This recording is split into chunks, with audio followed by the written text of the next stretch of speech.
Au-delà du jouet, les drones ont trouvé leur place dans nos habitations. Ils sont très nombreux et se déclinent en différentes formes.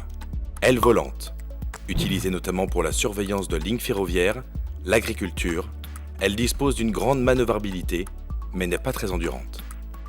A l'inverse, le drone avion est très endurant, mais est peu maniable. Il est utilisé dans le domaine militaire, il transporte notamment des instruments d'observation, voire des armes.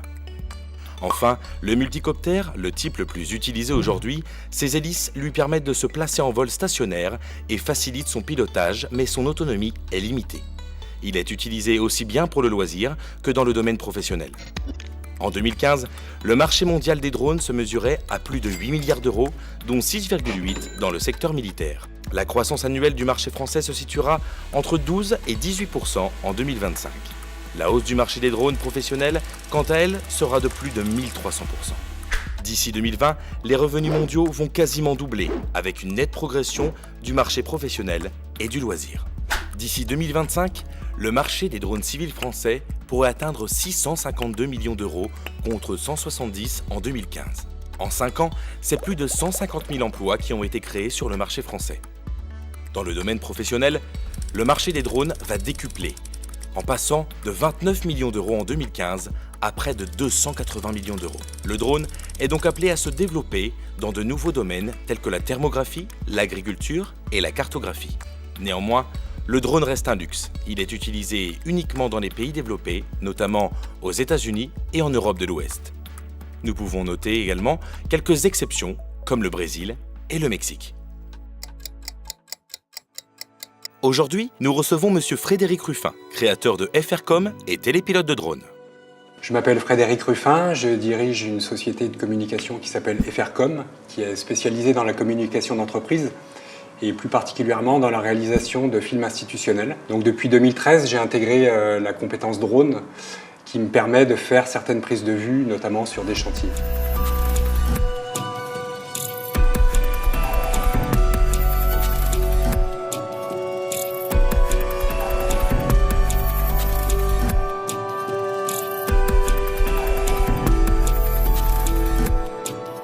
Donc les drones sont des outils formidables, mais ils nécessitent une connaissance pratique et théorique indispensable. Donc il faut savoir que la réglementation est avant tout basée sur des règles de bon sens. Il faut toujours avoir à l'esprit qu'en fait un drone, à tout moment, il peut tomber. On distingue principalement 4 scénarios de vol. Donc les scénarios 1 et 3 sont les plus utilisés dans le domaine de la prise de vue. Ce sont des scénarios de vol à vue pour pouvoir voir et éviter. C'est les règles de base de l'aéronautique.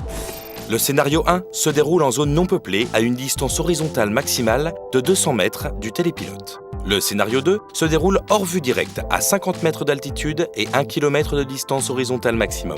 Le scénario 3 se déroule en agglomération ou à proximité d'individus, en vue directe et à une distance horizontale maximale de 100 mètres du télépilote. Enfin, le scénario 4 se déroule hors zone peuplée.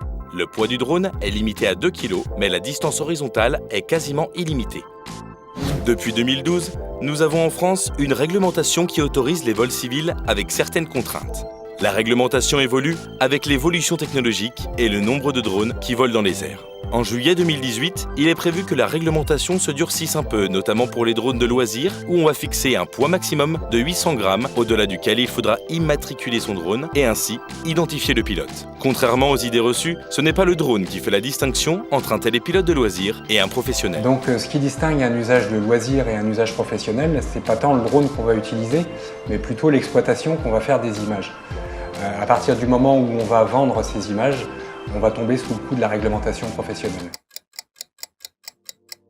Donc pour devenir un télépilote professionnel, il faut tout d'abord passer un certificat d'aptitude avion ou ULM qui nous permet en fait de bien appréhender les règles de l'air. Ensuite, il faut rédiger un manuel d'activité particulière, ce qu'on appelle un MAP, qui est en fait un recueil de procédures de vol et de maintenance pour les aéronefs qu'on va exploiter. Puis il faut déclarer son activité à la DGAC et attendre d'avoir un accusé de réception qui va en fait nous autoriser à voler. Enfin, il faut souscrire une assurance en responsabilité civile afin de couvrir les tiers en cas de collision ou de chute de drone. Donc, quelle que soit la mission qu'on va effectuer avec le drone, on va toujours faire une étude préalable. Pas question de se lancer sans regarder si la mission est faisable ou pas. Pour commencer, on va regarder sur une carte aéronautique pour savoir si on ne va pas évoluer dans une zone qui est totalement ou partiellement interdite.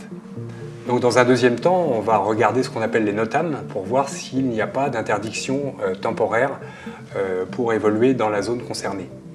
On va, dans un troisième temps, effectuer une déclaration préfectorale si toutefois on évolue en zone peuplée. Donc cette déclaration doit être faite 5 jours avant la mission, 5 jours ouvrés au minimum avant. Et on attend le retour, le feu vert, on va dire, de la préfecture. Enfin, peu de temps avant la mission, on doit se renseigner des prévisions météorologiques afin de s'assurer qu'on va pouvoir voler par temps sec, sans trop de vent, et de jour, puisqu'en fait les vols de nuit demandent des déclarations particulières. Donc pendant la mission, il faut veiller à respecter toutes les règles qu'on a énoncées dans le MAP. Et là, il faut être très vigilant.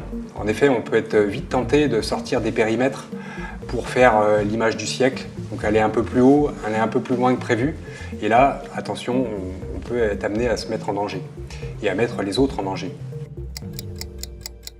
Donc l'utilisation des drones dans le cadre de mon activité particulière est vraiment quelque chose de passionnant. Toute la difficulté, en fait, c'est d'arriver à appréhender la réglementation et la mettre en application en permanence. Donc les progrès technologiques vont à une vitesse fulgurante et toute la difficulté, c'est aussi de faire les bons choix d'investissement pour pouvoir amortir le drone assez vite, puisque ce sont des matériels qui sont obsolètes très vite. Aujourd'hui, on a des grands constructeurs chinois qui nous proposent des produits assemblés prêts à utiliser et qui sont très très performants. On a gagné notamment en stabilité, en autonomie et en fiabilité. Il est bien évident que plus il y aura de drones dans le ciel, plus il y aura de risques d'accidents. Et c'est aussi pour ça que la réglementation est en train de se renforcer. Donc le marché de la prise de vue aérienne par drone est un marché qui, à l'heure actuelle, se développe encore, mais c'est un marché qui est ponctuel et saisonnier, surtout dans nos régions. Ça, il faut bien en avoir conscience. Et donc, en ce qui me concerne, c'est un complément de production à mes films. Ça me permet de réaliser certains plans que je ne pourrais pas réaliser autrement. Mais ce n'est qu'un complément d'activité, ce n'est pas une activité à part entière. Dans le prochain épisode, nous verrons quelle place a le drone dans le monde du cinéma et de l'audiovisuel.